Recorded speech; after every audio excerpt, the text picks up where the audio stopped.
Hi, good evening, everybody. This is Robin Heron, your carnivorous grandma here. I am so excited to be here once again for Carnivorous Grandma Speaks Women of Wisdom series. I just want to share a quick scripture here that I have that goes along with this series, and it is Proverbs 14 and 1. And it says, Every wise woman builds her house, but the foolish tears it down with her hands. And so I love that scripture. It resonates with me as far as this diet and the carnivore way of eating and proper human diet goes. I feel like when we make this choice, we're making a great choice for our home and our body, which is our physical house. So I just want to welcome tonight Laura Russell from at Healthy Carnivore. Welcome. So Oh, glad you're here. thank you very much. Laura is one of my co-hosts on the Media Mondays with the Fierce Felines broadcast, and I've been wanting to get her on to talk to her about some amazing things that she's doing, amazing work that she's doing. So, Laura, would you just like to introduce yourself? Sure. Laura Russell, I am 52. I'll be 53 coming up in April. Been a nurse for over 21 years. I have two children and five grandchildren, and I think that's it. We think. um, I went keto 28 years, and then I went carnivore a little over 4 years ago. Went lion a little over 9 months ago, and that's where I feel my best is eating the lion diet, just ruminant animals, salt, water, and lots of ribeye fat. Okay, awesome. So you said a mouthful there. You said that you were keto for 28 years. How in the world did you find keto? Well, and it really wasn't called keto. So I was young. I went to the doctor when I was 19. He was fairly new, and I was heavy, but I was kind of like you. I wasn't as heavy as I thought I really was when I look back Yeah. at just what was on the magazines and on MTV. I was heavy. So Mhm. I went to him, and of course, he was like standard American diet, which isn't what he called it, but he was like, eating Doritos is fine. Just don't eat real butter. Don't eat the whole eggs. He was like, eat margarine, which was country crock. Mhm. Eat the egg whites and eat turkey bacon, which I'll fight anybody. That's fake bacon. I ain't never Yeah, eat ever again. nasty Yeah. stuff. And so I did that for a year, and I went back at 20. I'd had my daughter and found myself morbidly obese. When I went to get my labs done the week before my appointment, the lady drawing my lab, turns the little tube over to show you your name and your birthday and ask you if that's correct. And I was like, yeah. And I was like, but above the label inside there, you could see little pieces that looked like Crisco. And I said, what's the white stuff? Because I wasn't a nurse yet, so I didn't know.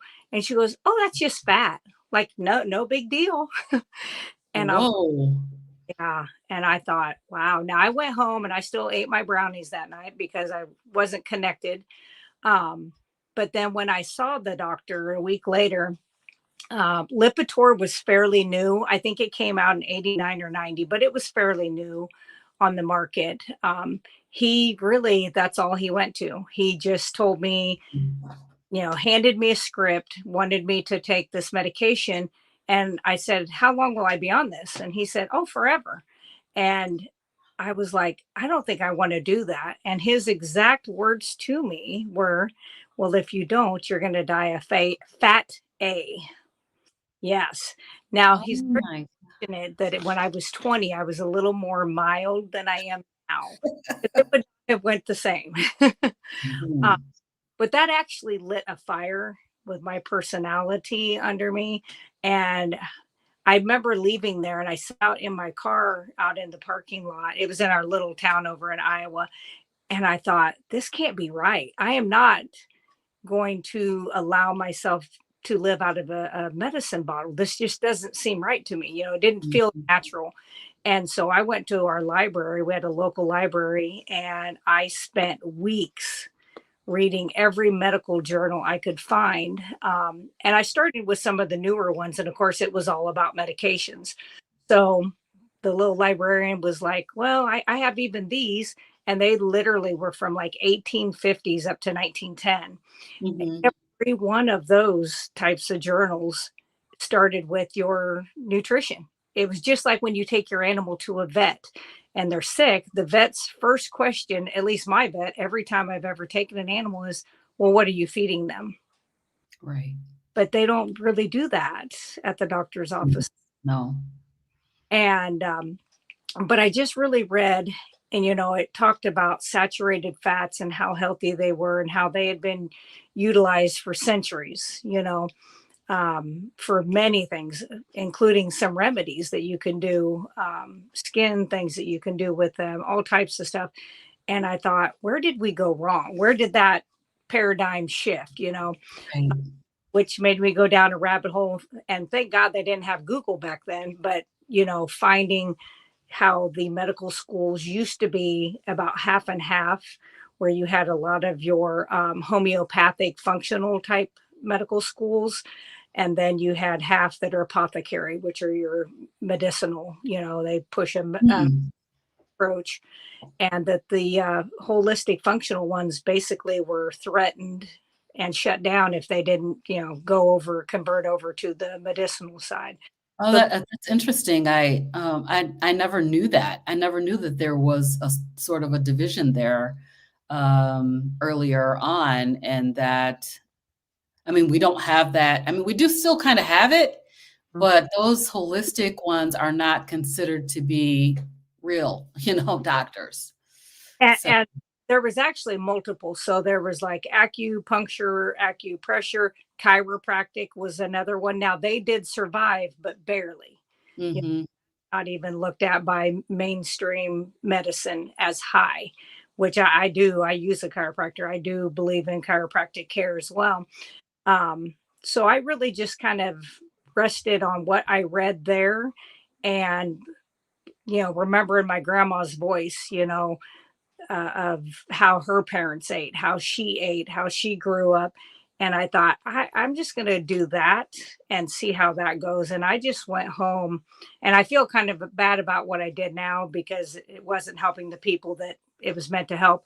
But we had a great big food pantry there in town. And I just took everything, all the mhm, bread, potatoes, pasta, rice, everything I had. And I had a lot because I've always been a prepper, and I took that to the food pantry. Now, if I had that same choice, it'd just go in the trash. You know, yeah, not that I can afford to throw stuff away, but I'm not going to harm other people. You know, mm, and yeah. it's harming. Um, so that's kind of how I got into it, and I did that for 9 months and went and had my blood work done Well, what again. kind of things were you eating? I mean, what was the dietary change that you did? So, previous to that, I mean, I was in chips constantly. It was like Doritos, cottage cheese, sandwiches. Mhm, I was a sugaraholic. So I definitely was, when you talk about addicts, sugar was the thing. So I was one of those people. It's kind of like when Rebecca was talking about the cookies. I yes. My last meal before I quit everything was a full pan of brownies, and I ate like a corner piece. That was my favorite. And then I was like, the little voice in your head's like, well, the other piece is going to dry out. So you'll have to go eat that one. And then, next thing you know, you've eaten the outer edge of the entire Mhm, brownie pan. So that was, and I didn't eat sugar to that degree every day, but I was like a binger. And mhm, so when I stopped all that, I had gardened with my grandmother and I hadn't done that for a few years after she had passed away. And I thought, I'm going to start doing that. So I just went more with your whole foods. So uh, okay. I ate some vegetables, but they don't like me and I don't really care that much about them. So yeah, I could do some broccoli. I could do some green beans, which I don't even consider a green bean really a vegetable. It's more of a starchy legume. Ugh. Right. But Yes, that's true. I just did that. I went to water only. I gave up pop, and I'm trying to think, went to real butter, started cooking with bacon grease, used lard. If I wanted something that was chips, the sensation, I ate pork rinds. And Hmm. I did that and I integrate like my daughter, she was brand new. And by the time she was a year old, she was eating that way. So she didn't start out with like a bunch of the junk until I used WIC, which was like, here's juicy juice. And Oh, yep. oh, Yep. I was just telling my husband today, that was horrible. Right. Was just pure sugar that we were giving our kids, and we thought we were doing the right thing. Yes. So Because that's what we're taught, yeah, right? Is that you have to have so many servings of fruits and vegetables every right, day, right. and that juice is a good, healthy choice for a child. Yep. It's Yeah, kind of crazy now that I think about it. yeah, and that's what I was saying today. I was watching a video with Dr. Berg, and he was talking about some of the different things. And it's like, I'm never going to eat an apple again ever in my life because I really don't care to. I don't miss it. It's still Yeah. not as good to buy. But if I have a grandchild over, I would never give them a glass of juice. But if I had the choice, it would be an apple because at least Mhm. getting something that slows down when they eat the peel, they're going to get some of that fiber that I don't need fiber. But somebody that's going to eat that, it does slow down how quickly it turns into a sugar. So I was a little smarter by the time I had my second child 5 years later. So I did that. But yeah, I lost 140 pounds in that. Wow. Yeah. And which that was impressive, but my lab work, and I tried to get that. I called my old hospital last week because I'm going to be interviewed by Dr. Baker, and I wanted to have my beginning labs. Yes. They laughed at me. They were like, we don't have lab reports from 33 years ago. And I said, I can't find, I don't have it. I've moved how many times, Oh, and yeah. it. Right. Yeah. And so I can't find it. I do know that my triglycerides were 1,000. I don't know what my total cholesterol was. I think it was over 600, but I'm not positive. Yeah. So interesting. I listen to Dr. Kiltz a lot of times in the mornings, that 5 a.m. meetup Yeah. that he has, and he always says, "Stop counting. Yeah. Stop stop measuring it." Yeah. So, like, Yeah. okay, I'm fine with that. Yeah. 1,000 though, that had to be a little bit nerve-wracking. Well, and the only thing I knew at that doctor's appointment was when he says, "Well, your triglycerides are 1,000." He really didn't hit so much on the other parts. He Mm, just, well, that's telling you diabetes is coming. So it's a precursor for diabetes. The triglycerides kind of show that, even though it's in your lipid profile. And anybody that knows me, excuse me, I love to poke other people with needles, and I'm pretty good at it. But I don't like to poke me. So I wasn't going to be one of those people that was poking my fingers every day. And I thought, mm-mm, I will do whatever it takes to not become diabetic. And that was where I was like, throw away the pop, throw away the sugar, just throw away the white stuff. Um, mhm. and that's what I did. And I never, ever went back. I've never had a pop since then. I've never had a brownie. I don't. And the thing is, everybody's like, don't you? I'm like, I can eat a ribeye. No. Right. That's true. I mean, it's so satisfying, the Yeah. ribeye is. So, I wanna go back just a second to you said that you could so you are a nurse, but Yeah. you said that when you looked at the tube, you could literally see the fat in the Yeah. tube. So when it turned on its side, then the blood lays this way, and there was the label, and right above it, on top of the blood, it looked like little chunks, little squarish, round, like little teeny chunks of look like Crisco. And I said, "Oh, Mhm. what is that?" And I'm thinking maybe it's the fluid that's in the tube when they first start to draw your blood. Mhm. She goes, "Oh, that's just fat," and that's what it was. It was that. I have never seen that. I didn't even know that. I Yeah. didn't realize that you could have chunky stuff in your blood. And so it was actually, now I know that it was triglycerides. Wow. How high that That's crazy. their meter only went to 1,000 that year. Now I think meters can go as high as 1,500 now. And Mhm. I remember when the lab technician come out that day, she said, "Well, you already maxed out our meter." And it was within a minute. So she was like, and I don't know how long they spin it. I'm not sure, Mhm. but for it to go up that high that quick, my guess is it was probably even higher than that. When I went back at 9 months, it was 35 or 33, my triglycerides. So, oh, From a that, you just answered the question I was about to ask. That yes, is crazy. yes. It And probably was uh country crock yeah, floating around in your blood. absolutely. So I remember the nurse took me in the room first, of course, and she goes, "Well, your lab work has improved. He's just going to be so pleased." And I said, "Yeah." I was like, "I've done a lot of work, you know." And I wasn't even moving at this point. Like I mean, Mhm. I worked, but I wasn't out walking or doing no exercise because I couldn't. I mean, I'm an asthmatic for one, and I was not in good shape lung wise. I had not kept myself healthy lung wise, being so heavy and not moving. So I didn't do a lot of that. But the first thing he said when he walked in was, "Are you gonna thank me?" And I was, "Who you talking to?" Um, and he said, "Well, I told you Lipitor would work." And I said, "Well, I didn't take your Lipitor." You know, back then it was your little paper script. And Mhm. I set it on his desk, and he goes, "Well, I don't understand." And I said, "Yeah, and that's the problem. I Right. can't you you don't know how the human body works other than to throw medicine in it." And I said, "And that's a shame. I had to go and figure it out myself." And I said, Right. "But it made me figure it out." And I said, "By the way, you're fired." So you just went back to tell him that. Yes. Period. Yep. Yep. I did. And I gave him his script back because I didn't want it. But Yeah.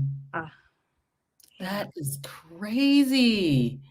So that was how many years ago was that, that? So you said you did that for 28 years. So that's been a long time ago. yeah, 1991.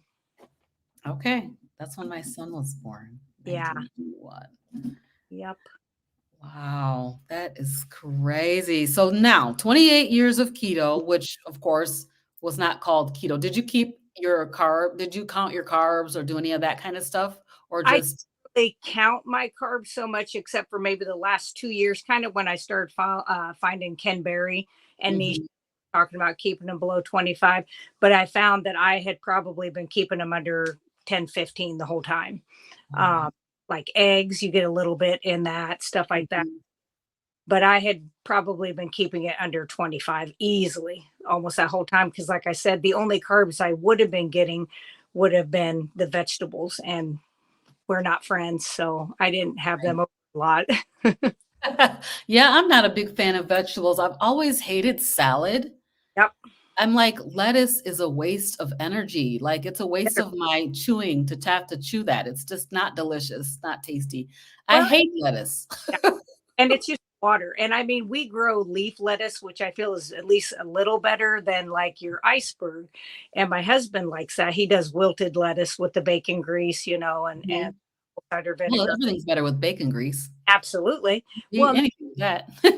when you have to douse something with, all of the seed oils just to make it so that you can eat it. I mean, every time I see G and Frederick talk about him having to do all that time of chicken Caesar salad, like, oh Yes. my I know. Feel so bad for him that he had to do that, and it didn't work.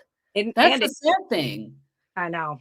It did not work. So, but yeah, I'm just not a fan. I mean, I guess there are certain vegetables that I do like. Like, I like cabbage, Yeah. I and fermented cabbage. When I was a kid, my grandma made fermented cabbage. The mhm, way of just with the salt and stuff. Um, and I do have some of that I have, canned and put up for prep or to barter someday if I have to. But I can't sit here and go, is there a vegetable I really like? Not really. mm.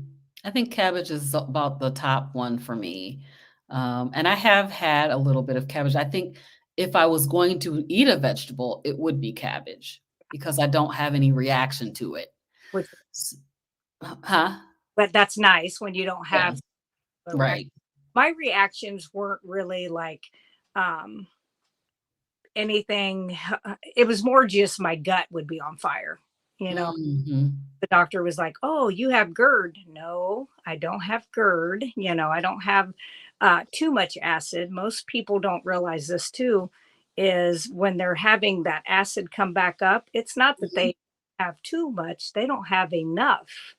And their food Oh, is in their stomach and it's actually rotting, kind of like gastro oh, diabetics. It's not breaking down because you've shut down your pumps, whether it be a whole bunch of antibiotics that have, set off the gut biome, or whether it's you're taking an acid reducer medication, or even Rolaids. Like my mother loves Tums and Rolaids, and I'm like, Mom, so what do you do? Because for the like last night, I had acid reflux. I got up and took some Rolaids. I'm like, okay, I'm going to have to take something because it's terrible. And well, yeah, so two things that I have done is I changed my eating window because if I eat too late, if I eat much after 4 or 5 p.m., I will find that I have that a little bit more. So that was one thing I do. And I mhm, have the apple cider vinegar with the mother, which I'm yep, going to my own because I don't trust what's out on the market much anymore. yeah. I kind of like to not have some of those chemicals that they spray on stuff in me, but I would take just like a shot glass, and I'll just and then drink Mhm, behind it. Some people pour it in a glass of water with some honey or some lemon. Some people just do it straight. I don't have any problem. Just if I have that, that's what I'll do. But mhm, I find it's more if I eat later in the day. So I've made my eating window. If I'm going to do 2 meals a day, I'll do one like at 7:30 in the morning before I mhm. go, and then by 1:30, I'm done.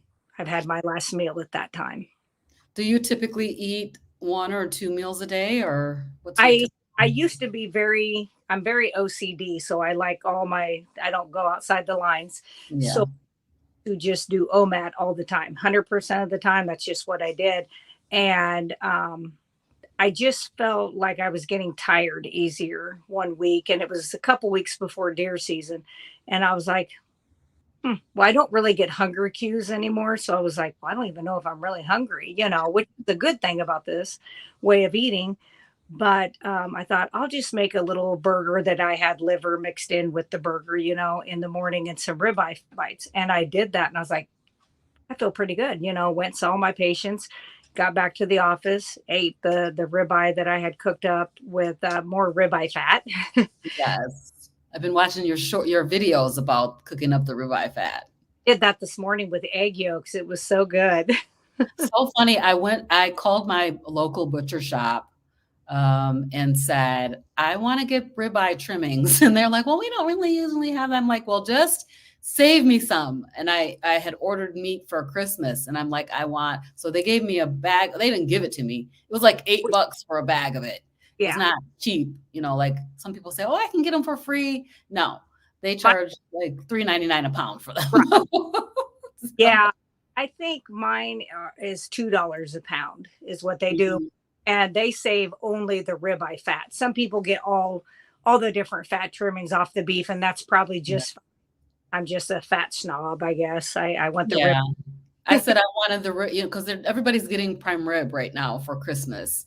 So I'm like, that's what I want is the trimmings off the ribeye. So I can't wait to try it. It's really, and if you have an air fryer, that's probably one of my favorite recipes, really. If even if I'm going to cook something in a cast iron skillet, which I'll do the ribeye fat in the cast iron skillet, and it's good, but it sits in its own oil, so it doesn't crisp up as good as I like it. But Mhm, air mhm. fryer, I really like it that way. Okay, I'm gonna have to try that. I got a whole big bag of it now. I can try it. And I So cut. I do get brisket trimmings from my stepdad. Yes, And those are good, but yes, I want to try the ribeye trimmings and see how they are. If there's any difference. yeah, they're really good. So I want to just go back. Hey, Squeaky Toys 59 and everybody else. We appreciate you guys all being here. I do want to mention that if you guys have any questions for Laura, you can go ahead and put those in the chat and we'll make sure that we come through and answer them. All right, let's go back to 2 years on Carnivore. So I'm assuming that you heard about it through Dr. Barry. No. Okay. I went to look it up though. So originally, I believe it was Joe Rogan. That's right. He was doing it for a while. Yep. I don't know if he And still then is. I actually saw Michaela Peterson, Jordan Peterson's daughter, and then Jordan. And I was like, all right, what's Dr. Barry think about this? And Hmm. I was already following him, but I wasn't watching consistently.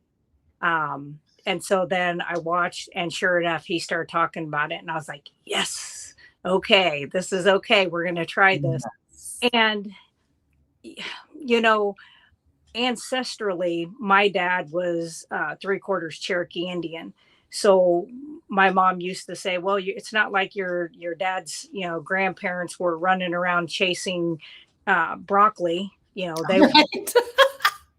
She's Right. like, they were chasing the buffalo and whatever else was here that they could, and they utilized all of it, which we do. That is one thing I am very, and I'm not looking down on other people that hunt that don't utilize the whole animal. That's everybody's been taught differently how to do stuff, but I have always felt like, especially bow hunting, that is such a personal experience, of taking another creature that I've always, for one, I always pray, which I'm praying and all the time anyway, but I'm always like, let me take this animal ethically, one shot. I don't want anything, I don't want something to lay there and be miserable or in pain. I want it done, and I will utilize everything. So the deer this year, great big doe.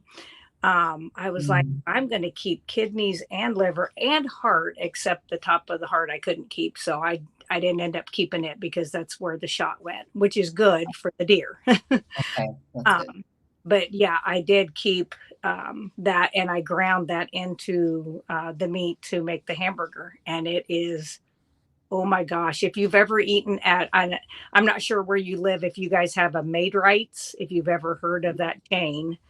Um, No. yeah, I'm and in Michigan. it's probably more in Iowa, Illinois. It's called Made Rights. And I took care of the owner of that place down at the hospital years ago. And he says, you should come get a sandwich. And I'm like, well, I'm never going to eat a sandwich, because I was Right. already eating breads. And he says, oh, you can get a cup of this, the meat. And he says, you want to know the secret to my Made Right meat? And I was like, sure. And it was that they use organ meat ground up. Nice. Yeah. So That's nice. I was Yeah, I like, was thinking about doing that because I got a cow. I got like a 3/4 cow between a bunch of us in the family. And I was thinking about having them grind in some organ meat the next time I get a cow because I didn't even think about it this time. But I'm like, maybe I can get some organ meats ground into my portion of the beef because, you can't, know, I mean, even like sometimes I'll buy 10 pounds of like 80/20 from like Fairway, and then I'll add some ribeye fat to make it more 70/30. And mhm. then into 10 pounds, I'll add about 2 pounds of calf liver. Do You you can grind that do you have a grinder that you grind it with or you have a, show you what I use. okay.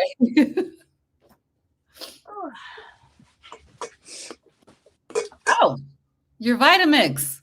So Like actually, it is the old KitchenAid. and the top, this right here, it's a KitchenAid mixer. So Mhm. you can take that off, and I've got a little grind. Right. Yeah. Wow. Story is I got that as a wedding gift for my first husband, my children's dad. So that'd be 33, 4 years ago. And I Wow. never used it as a mixer because it seemed I don't want to do a bunch of dishes. So to me, I was like, I can whisk it with a fork or a whisk Mhm. instead of getting everything dirty. So I never used it for that. So probably 15 years ago, I bought the attachment. So I just use that grinder attachment, and it's quick and easy. And yeah, So Brenda's saying that, she never tried Made Right, but her mother spoke of loving them, and she lived in Iowa. yes, they were very good. Um, and Um, Brenda wants to know where you're from. I originally came from Fort Madison, Iowa, which is, um, they've got a great big penitentiary there. The thing that they were kind of famous for is they have the only, or maybe it's the last, it's the oldest, I'm sure, swing span bridge that opens up to let barges through. Oh, Uh, nice. so yeah, it's kind of a thing. I'll bet it blocks traffic for a while when they open it up. Mama Cracker's here. Hi, Mama Cracker. Welcome. I do have a comment here. I want to just bring this up. Kathy Perez says, I fired my GP when I told him something was wrong, couldn't lose weight. 5 months later, another doctor found my thyroid cancer. So I went back to Dum Dum and thanked him for being the worst doctor I ever had for 8 years. All he would say is, you need more willpower and lose weight. Yeah. There's is willpower. Um, I do believe in karma. I believe in good karma and I believe in bad karma. So I fired my doctor the very end of 91. It might have been the first little bit of 92, but it was within that year. And then I went to school for becoming an LPN, and then I went later and went back for my RN. So during my RN rotation at a large university, was working on the cardiac floor, doing the training, and I get my assignment for that day. And I was like, oh, there can't be two of these people in the world. I mean, his first name's David and his last name is Unique. And I was like, mm. Okay. And I looked at my instructor and I said, I don't think he's going to want me. I fired him. And you know how doctors sometimes have a little ego. And Mm-hmm. like, well, let's go in and ask him. And I'm like, okay. So we go in and he's intubated, but he's awake. So he Okay. had a dry erase board. And she was like, well, this is Laura. And do you mind if she's your nurse today? She said that you guys have a history. And he was like, I don't remember her, kind of. Oh, okay. I'm like, okay. Well, the next day, we extubated him. We took him, off the breathing tube, pulled his wires and everything. Started getting him up. And of course, he was 500 pounds at this point. Oh my So gosh. he's 6'5" and 500 pounds, which he didn't look morbidly bad because he was so tall. Right. But when I was seeing him, he was, a year out of medical school. He was a twig, so Mm-hmm. he felt like he could say those things. But when I looked at his medication list, I was like, he's on a statin. Mm-hmm. And I sat down and I said, so you take a statin? Oh, I've taken it for 25 years. And I said, oh, okay. And I said, you still eat country crock? And he kind of looked at me and he goes, I do. And I said, well, you just had a 5-way bypass. And I said, that wasn't cholesterol in there. I mean, there's a little bit of cholesterol inside your arteries when there's damage because that's what goes to heal it, but it's calcium that collects there. And Mm. how did that work for you? And he goes, well, why do you care? And I said, because I'm the girl that you said I'm going to die a fat A. And he goes, Right. I kind of remember that. 'Cause about 14 or 15 years since then. And he goes, Mhm. but I took it and I said, and here you are having a 5-way bypass. Like Right. that did not, why would you, that's insanity doing the same thing, expecting a different outcome. And Right. I took care of him for the 3 days that we were there.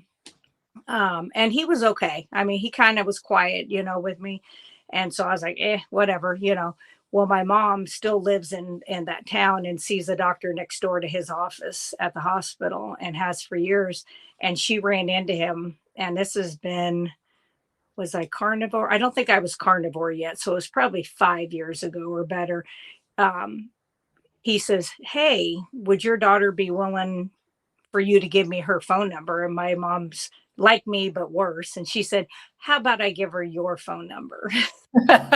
And if Right. she agrees, she will. So I did reach out to him and he was open to, he stopped his statins and he went keto. And Nice. Yeah, which for him I think is fine.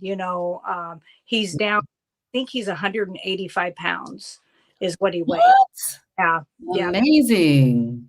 Him 2 years to do that. But my mom says she sees him out at the track. He's constantly walking out there with his wife. So, she says, "Did he ever thank you?" And I said, "That's not what they do." I said, "That's okay."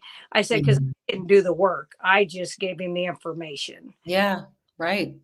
That's amazing. That's like a powerful testimony, that's like a full circle moment. That's amazing. I, I was, when I I saw, can listen to this story over and over and over again. It is so incredible because, for him to even humble himself to come and ask you yeah, about it is pretty incredible. So that's yeah. amazing. I love Well, that. like, I wonder what he's going to do because you never know.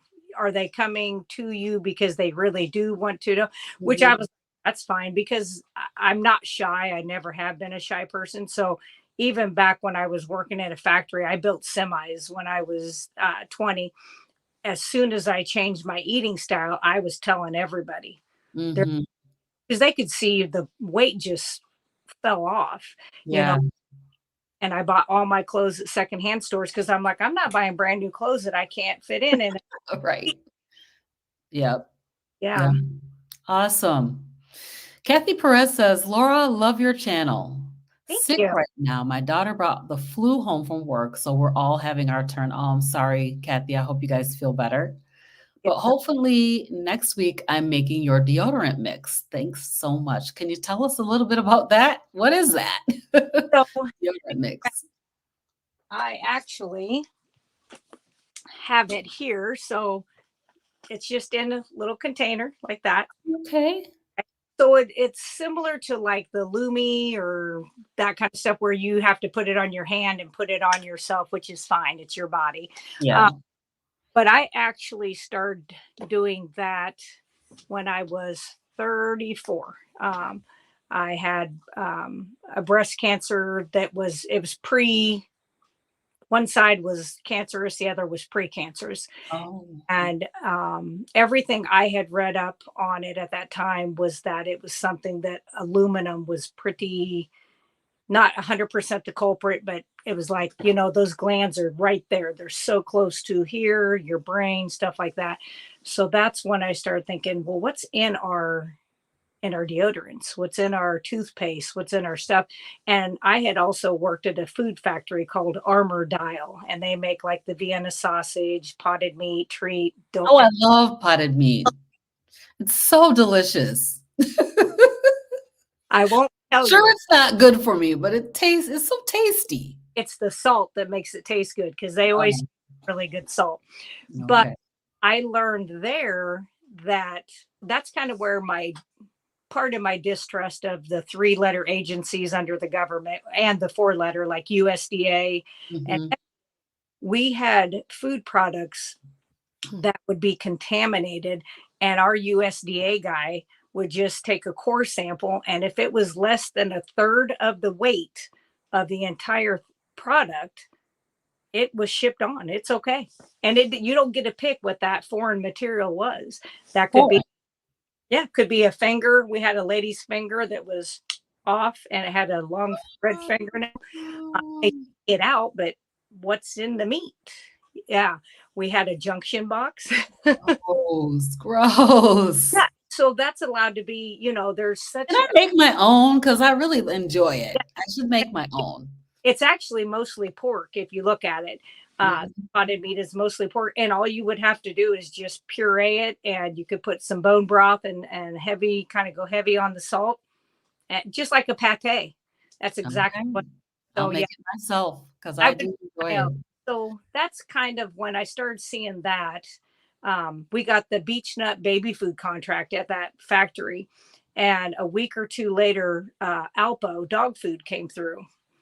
We Hmm. didn't get the contract because we had too many contaminants, and I'm like, For wait the a minute, dog food. Wow, yes, yep. that's crazy. So that's when I started going, okay, I'm starting to read more labels. And I love chemistry. I have a chemistry degree. I love chemistry. I love to write and read everything in, like MSO4 and HCO3. I love that stuff. I'm a nerd. But you shouldn't have to have a chemistry degree to read what's going on your body or in your body. And Right. so that kind of is Well, what, what's in the deodorant? Because I actually tried Lumi. I had a bad reaction to that. It yeah. gave me a skin breakout. I Yeah. couldn't use it. And so I have the Lumi that first came out was okay. They've changed something in their formula. So I use organic cocoa butter in my, Okay. yep, I do Mhm. chunks. Um, the baking soda that I use, which you won't be, it's Red Bob's Yeah, milk, yeah, mhm. and it's aluminum free baking soda. You can use that. Shea, there's some shea butter that's organic. And you can use some coconut oil. The one I did not do that. I did do some tallow in with mine. And I do have a video on that. And I think I have the entire recipe kind of typed up into the description if they want to go look for that. It's there. I don't have that card in here with me. I'm still old school and I do write stuff out like that. But Yeah, I'm a writer too. I write a lot of stuff down. use essential oils if you want it scented, so Yeah. I do that kind of stuff. I think I have a little bit of castor oil in there because that's going to help detoxify. Yeah. So you recently told all of us felines about castor oil. Yes. So can you share with the audience about castor oil, the benefits of it, and why a There, person would want to be utilizing castor oil? well, and I'm not sure if your grandmother did this to you, but my grandmother was like, every time you came over, she was like, did you have a BM today? And I'm like, oh my God, that's the last thing I want to talk to you about. You didn't say no, because if you said no, you got a teaspoon of castor oil or cod liver. And Yep. so Both that, both from my grandmother. Yep. yes. And so I was like, oh, so I learned to lie to my grandmother. Yep, I did. Um, so anyway, so that was what I knew of castor oil for a long time. And then when I went through my nursing school for my LPN, I worked with a doctor and learned a ton from him. He had taken his education in India, where I think they have more natural teaching. And so he used castor oil with a lot of his surgeries. So after they had the wound, he would actually not put dressings on them a lot of times, like a paper style dressing. He would do a castor oil and then like your cotton over it, or linen. He liked to use linen. Uh, Oh, and he kind of taught me that that is the deepest penetrating oil. It can go through and get to adhesions or lesions. So like I've had C-sections and hysterectomies, and I don't have any trouble with scar tissue now. I had trouble with scar tissue when I had my first child, where it had wrapped around my intestines. oh my And gosh. so I started putting that just on the scar, thinking it was going to help the scar. And it actually helped those adhesions. So then I was like, oh, well, if it can do that, this deep into your abdomen, what else can it do? And that's when I started seeing how it can help with the detoxifying, breaking down of what you call rogue proteins. So Okay. proteins, but floaters in your eyes are like the protein of the membrane that's broken away. Uh, Mm, Cataracts, excessive gunk, that's built up. That's what that. So that helps penetrate those. And I had a corneal transplant in 1976 on my right eye, and it was the old style. They didn't have lasers back then. They mhm. scalpel and stitches. So I had a large scar around my cornea on my right eye that every time you blink you feel it, but you get used. So two things I did when I had a 7-hour surgery when I was 20. I had started using castor oil on my eyelids, and I was getting brave and just putting it up in my eye, actually, which I still do. I'm not afraid of it. I do that now too. But I fasted 7 days before that surgery. Then I drank bone broth the day we come home. And then I fasted again another 7 days, just water and my Himalayan salt at the time. I didn't have Redmond's. And when I went to see just the routine eye doctor, because it was time to get my glasses again, it had been 3 years, she was like, well, you don't need glasses. And I'm What? yeah, I was 49 when that happened, or 50, one of the two. And she says, let's do that again. So we did the whole thing again, the 50 different. Yeah. And she was like, no, you don't need glasses. And she was like, did you have your scar lasered off? And I said, nobody's touching this eye. Like, I still have my cornea. It's the same Mhm. little boy that was also 5, which is unheard of. They usually 10 years is what they kind of get most of the time. And so I said, no, nobody's ever touching this eyeball unless it's for another corneal transplant, but like no LASIX or anything like that. And I said, so no, I didn't. And I said, I didn't even realize blinking, that I didn't have that anymore. And then I was like, oh, so I still have the scar. Like, when you look at it, you can see it's in the light that it's Mhm. not raised anymore. That's, Wow. yeah.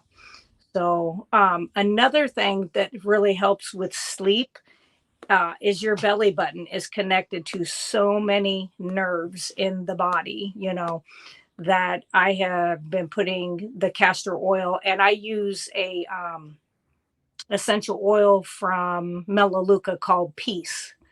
Uh, Mhm. and I put some of that and I mix that together, and that's what I put in my belly button every night. And I find digestion's better and sleep is much improved when I do that. If I forget to do it, I pay for it. It's a little different. I mean, it's still good, better sleep than I ever had before, but Mhm. so those are most of the things. And I add it into my tallow lotion. I'm going to be making a shampoo. I'm waiting on some lye to come in. I'm going to make my own shampoos. Um, that's going to have some castor oil, some rosemary, Yeah, different things like that. nice.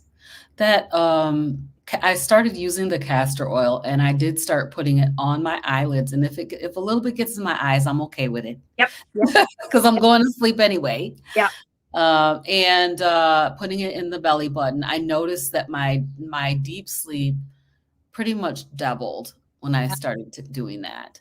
And I got very little deep sleep. I would get like 20 minutes a night.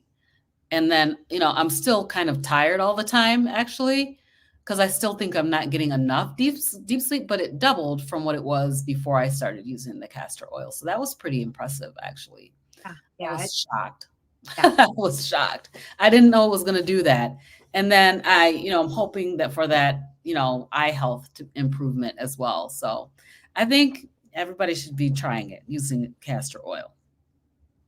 So, now you're on Lion Diet. You've been on Lion Diet for about 4 months, is it you said? Nice. 9 months. So how's that going? What is that like? What is a day of eating, week of eating, and how do So you like Lion Diet? I love Lion Diet. It is the easy. It's even easier than carnivore. So carnivore is so much easier than keto, because with keto, I was fortunate when I went keto in 91. They didn't have all the treats and the bull crap that was labeled keto, so it really was true keto. Mhm. Now they have all that, and you're trying to make a cheesecake that looks and tastes like the other cheesecake. You don't have any of that. I can do that.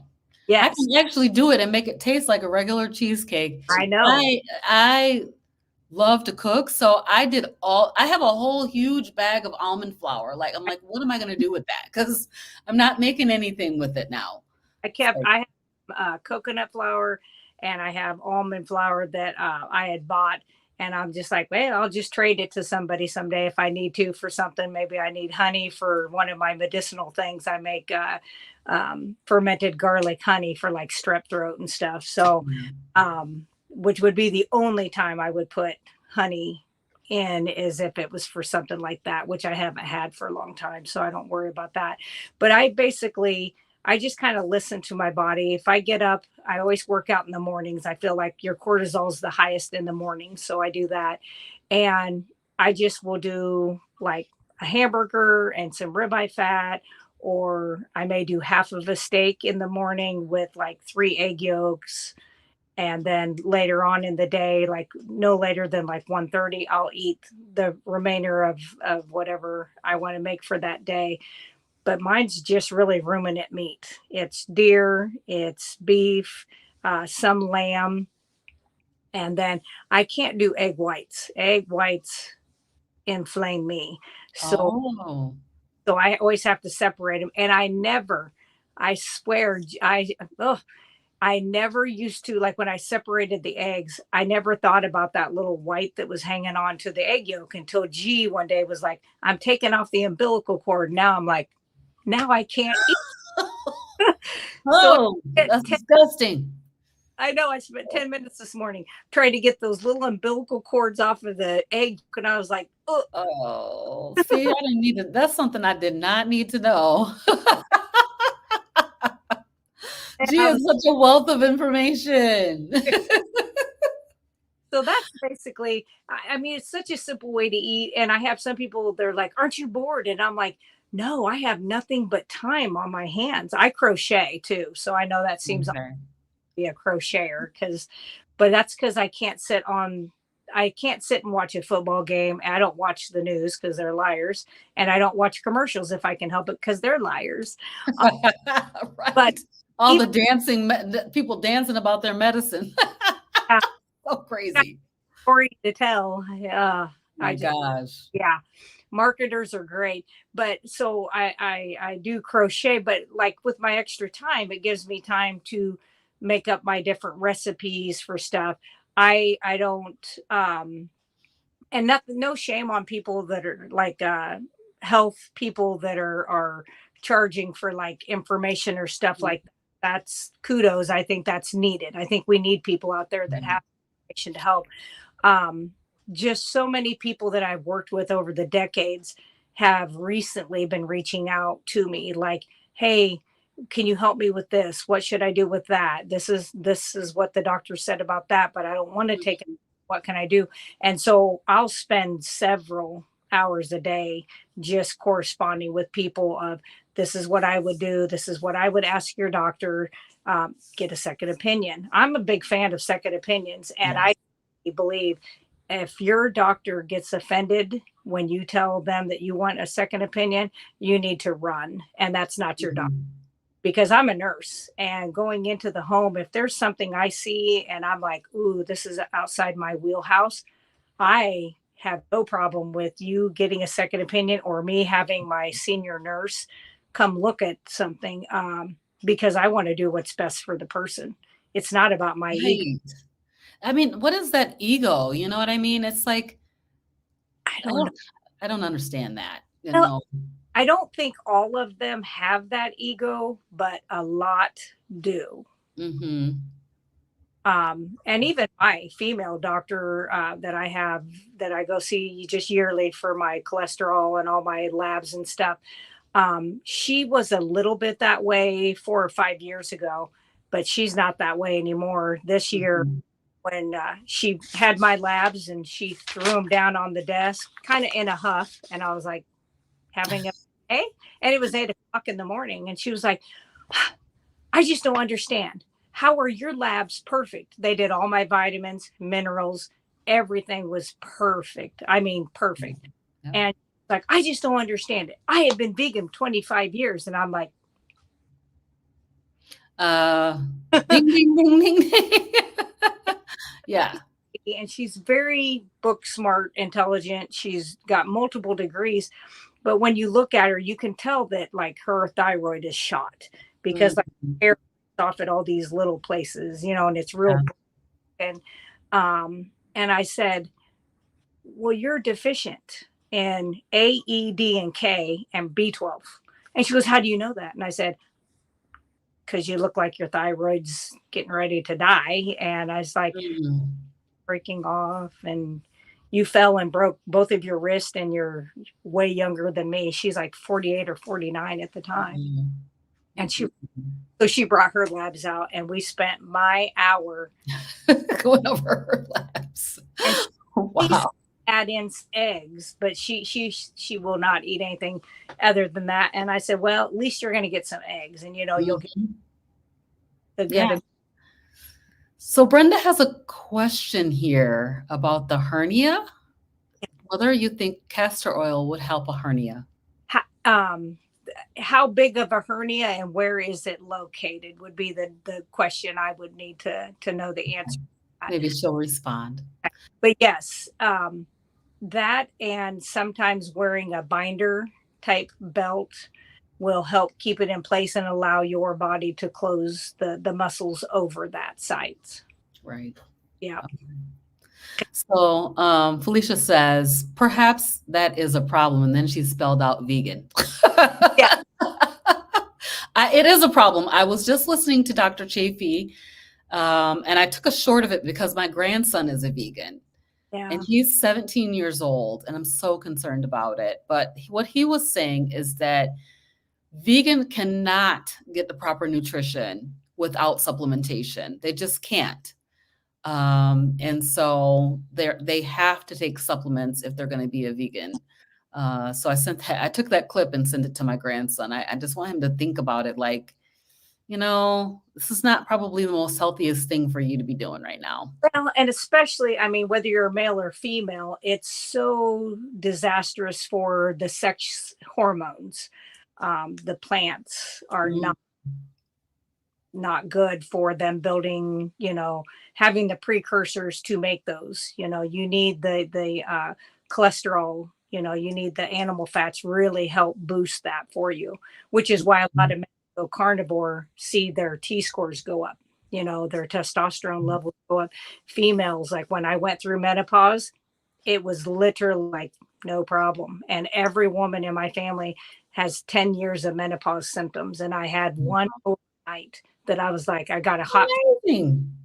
I was laying in bed and I was like, I'm never hot, and I I was have like, hot flashes constantly. My mom is 75 and she still has hot flashes. And my she had a hysterectomy and she still has hot flashes. I'm like, oh my God, this is what I have to look forward to. well, what I was afraid of, and that's actually another reason that I did the carnivore. Once I started listening to those four people, I thought, well, I wrecked all my hormones young because of eating, the junk. And I thought, well, I wonder, I had cystic acne that, Mhm, those, the hormonal cystic acne. Um, mhm, even on keto, I still got that. And I knew I had had a partial hysterectomy. I still had my ovaries, but I could tell that I wasn't ovulating quite as often. I could always tell when I ovulated which side. And I was like, okay, that's becoming less and less. I'm going to thought, oh, I do not want to be like my mom and have 10 years of this. And right. so that was another reason I did that. And probably a year and a half in, is I had that one night where I just like had that one hot flash, and I thought, am I getting a fever? You are so blessed. She says, I hate you. And I was like, that's a horrible thing to say to your daughter. And she Right. says, 76. And I just finally have had like 6 months of no hot flashes, no nothing. Mhm. Maybe So when my mom turns 76, she just turned 75, so she's another year of it. hopefully, hopefully, yeah. Oh Yeah. my gosh. It's sad that we especially when we were younger women, you know um especially like prepubescent, what we were eating, it was just not doing good. I feel so bad for these women that end up with endometriosis, and that's a metabolic disease too. um Mhm. Ovarian syndromes, all, Yeah. just all of the things, that can be corrected. I mean, look at Nisha Berry, The thing of it is the people willing to do what it takes to correct if yeah, they find out, that it can be corrected, are they willing to do what it takes to actually correct it? And some that's what I'm finding it is a lot of people are just not willing to make those sacrifices. They don't wanna give up their they sugar and don't. processed foods. And I find that a lot, like I said, 90% of my patients that I see for home health now are because of metabolic diseases. It's not because of catastrophic accident, car accident. Uh, Mhm. even a hip replacement is from osteoarthritis that was probably a metabolic, problem. So, yeah, but a lot of times pain is something that will push you to do a lot of stuff. So I think once people get to the point where they're in pain and Mhm. nothing is helping their pain, that's kind of when they'll be like, "Hey, can you help me? Is there something I can do?" Um, Mhm.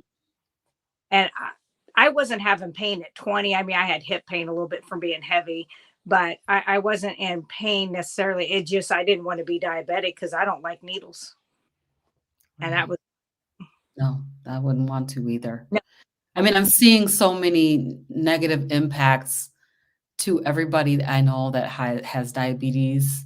You mhm, know, I've seen a lot of kidney disease, yep, and of course, metabolic disorder. You can look around just around outside, and you can see the metabolic disorder all over our bodies out here. So definitely, but it does take some sacrifice. You have to be willing to just you gotta say like, okay, I'm not going down that road. Like you said, I'm not gonna be poking myself all the time. So basically, people are not willing. Like my daughter is gonna have a hysterectomy in January, and I'm like, you could try carnivore. yep, And she's like, no, I can't. yeah, So she'll have the hysterectomy, you right, know? yeah, and there's like the reason for my hysterectomy was fibroids, and Mhm. even That's yeah. I was keto, I still had trouble and had those fibroids. So yeah, carnivore could have helped. I'm sure of it. Yeah, absolutely. So there's so many comments in here. Let me just pop them up here. Hey, Renee. Yes. Oh, Carrie had a live tonight. I didn't realize Carrie was live tonight. Let's see. So here is a good one. I know that we're going to be out of time. We're out of time. But this question, if you could just answer this one, and then we'll kind of try to wrap it up. Okay. So Felicia says, Lucy Lemons, I'm still struggling with getting enough fat. I know you just did a video about this. I did. So if you have a butcher that you can buy like ribeye fat or beef trimmings, I would get those, cut those up into, I do little tinny cubes just because I like them to be like piece of popcorn. You can just pop them in.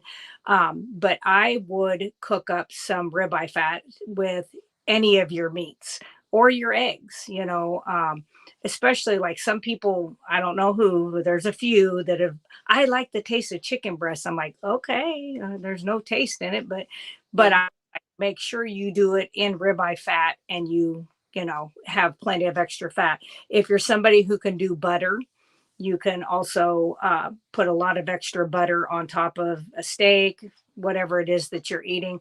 Um, you can do tallow. Some people will actually just put tallow right on top of their steak and kind of slather it. I saw Dante Ferrigno, Freedom, did Yeah. that. I don't know that I mean, I suppose it'd be okay, but I just eat the ribeye fat. It tastes really, really good. So that's Mhm. increased my fat. You, I'm trying to think. I do oil pulling with coconut oil, but I don't swallow that oil. But I'm sure you're getting some of the benefit Mhm. oil too. But that's what I would do. And egg yolks, lots of egg yolks. Yeah. I had a like a aversion to eggs this week. I usually eat eggs almost every single day. This week I was like, after I ate it the first couple of days, I was like, I cooked the eggs and I couldn't eat them. I Yeah, just was like, yeah. This was the okay. first time I ate eggs in probably months. Uh, Wow. I just got to the point where I didn't. But today, when I did just the egg yolk, I was like, okay, that wasn't so bad because it was without the egg white, and that didn't seem to bother me. So maybe try that. See. Yeah. So Laura, does it matter if the castor oil is organic or not? I know that you have a brand that you recommend.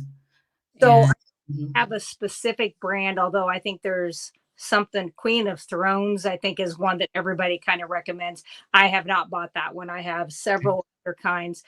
You just want to make sure that it is organic, cold pressed, and hexane free.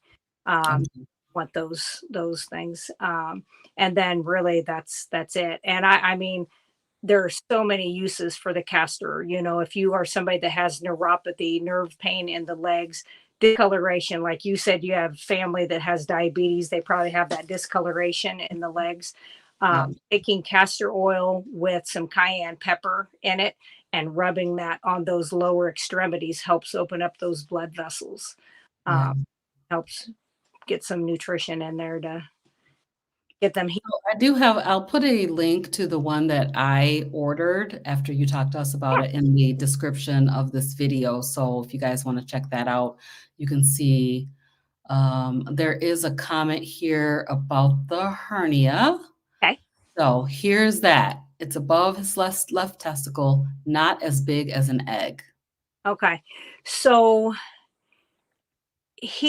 I would definitely try the castor oil. I would put that on that area, and then almost like a jock strap. I would get something similar to like a jock strap at it, like a sports store, and I would wear that and try to keep that pressure in that area to hold up against that.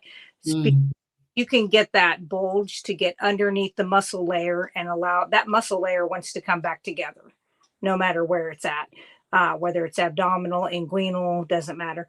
But if you can get that pushed in and keep pressure up against it, and then doing the castor oil will help prevent that from getting scar tissue around there, which decreases how quickly it'll want to close. thank you, Laura. Yeah.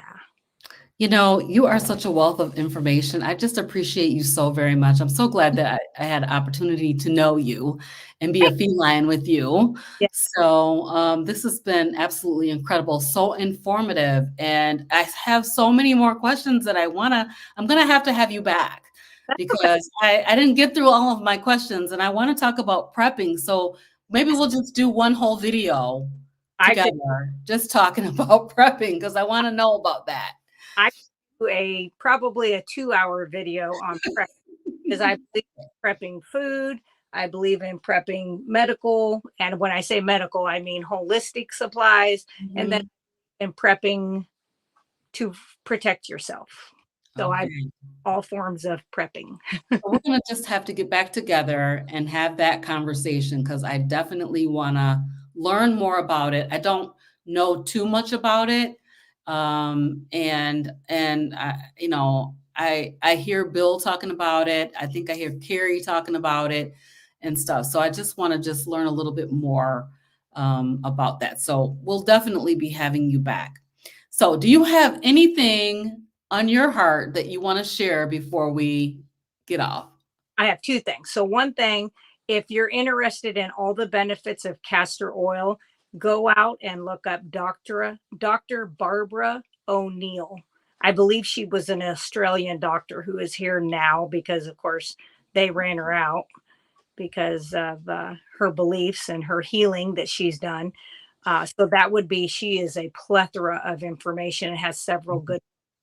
So, always on my heart is the children. You know, you look at children nowadays and they all, I can almost say 100% when you go to, let's say, Walmart and go through there and you see these kids, and I'm not fat shaming them. I was a chunky kid, but their abdomen sticks out right by their liver. And I'm like, you know, they have fatty liver disease, which used to be just a alcoholic disease.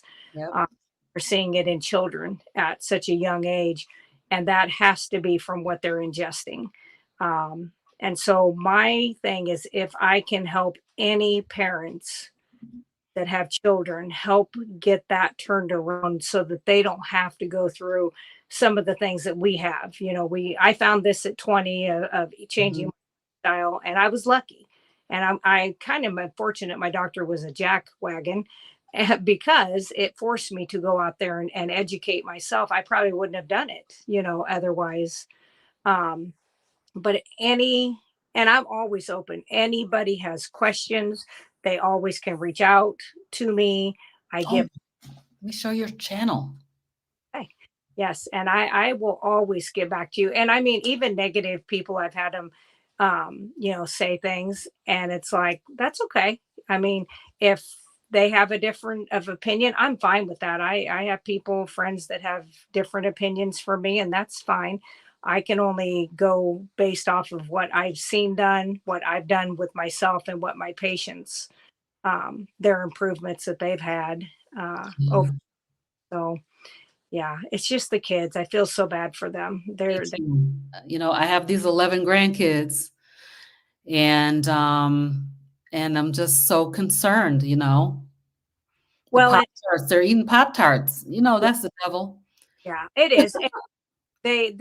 People talk about this way of eating being expensive, and I would say the first couple weeks are when you're getting some bulk stuff up. But Rebecca and her husband do it with 8 kids, so Right. So it, it's doable, you it know? it is doable. And actually, I would have to say it's cheaper now because how many times did you throw away lettuce and apples and carrots and I'm whatever? still throwing away vegetables because my husband eats Yep, vegetables, yeah. but, Yep. they sit in the refrigerator and they go bad so fast. It's like I'm still throwing away vegetables. Well, I throw it. This looks good. Hamburger with ribeye fat. That looks amazing. It's delicious. I Pork talk. belly. So you're doing some cooking, you're doing some like homemade products. I made ghee yesterday. Ghee, yeah, I saw the ghee video. Very nice. She loved it. She liked So your channel it's so informative. I just love it. I it. love it so much. Yours is very good too. I've been sending some people your way. Thank you, Laura. Yes, That's awesome. need to get the word out, but thank you. You're welcome. Yeah, so thank you so much for coming and being on with us tonight. I really appreciate you so much. And like I said, I'm just happy to know you. And we're going to get you back over here to talk about prepping. We're going to just do a whole show on just prepping and I let you tell us all about it so we can learn something new. I look forward to that. Yes. All right, everybody. We appreciate you being here tonight. Please take a look at Laura's channel, and we will see you next time. See you Good night, later. everybody. Bye.